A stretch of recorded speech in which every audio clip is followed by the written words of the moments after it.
តៃម៉ូមកដល់ទឹកដីកម្ពុជាហើយបងប្អូនបាទប្រិមត្តទស្សនិកជននៅម៉ោង 12 យប់រំលងអត្រាថ្ងៃទី 31 ចូលថ្ងៃទី 1 ខែមេសាឆ្នាំ 2025 វត្តមានកពូកីឡាកររបស់ជប៉ុនគឺតៃម៉ូអេសៃនិងធីមរបស់ knock out បានមកដល់ទឹកដីកម្ពុជាហើយបងប្អូនយើងនៅកណ្ដាលអត្រាដើមខែមេសានេះហើយការប្រកួតគុនខ្មែរជាមួយនឹង knock out របស់ Gensburg នៅស្ថានីយទូទួលថោនដែលត្រៀមរៀបចំនៅកាបូលនឹងធ្វើឡើងនៅថ្ងៃទី 3 អញ្ចឹងឥឡូវនេះវត្តមានខាងសាច់ជប៉ុនបានមកដល់ទឹកដីកម្ពុជាហើយបងប្អូនយើងតៃម៉ូមកទឹកដីកម្ពុជាយើងលើកនេះកីឡាកររូបណាជាអ្នកទទួលតៃម៉ូភូមិម៉ូតូស្មានេះមិនទាន់ឃើញខាងស្ថានីយទូទួលថោនគាត់បានបញ្ជាក់ច្បាស់ការ 100% ទេថាកីឡាកររូបណាដែលជាអ្នកទទួលតៃម៉ូត្រៀមការប្រកួតគុនខ្មែរជាមួយនឹង knock out ថ្ងៃទី 3 នេះ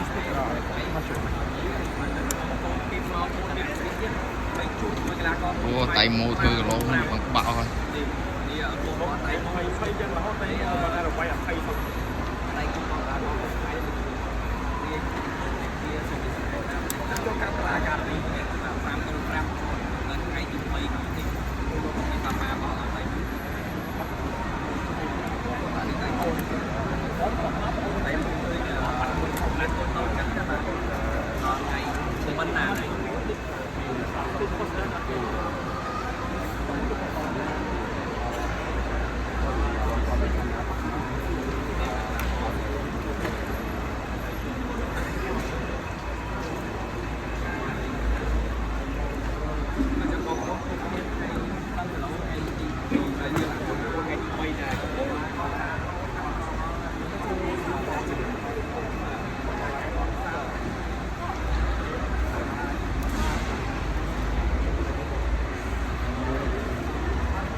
Đây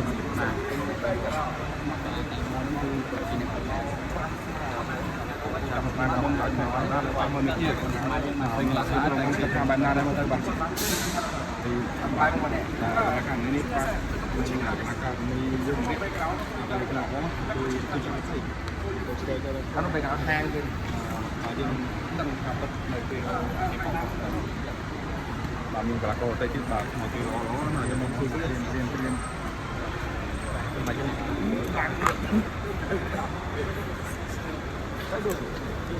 ta ai con cho kiện này đấy chứ bảo ai con cho kiện này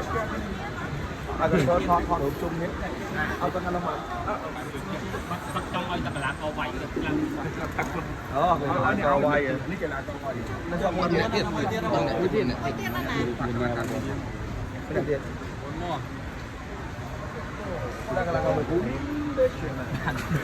มันกระ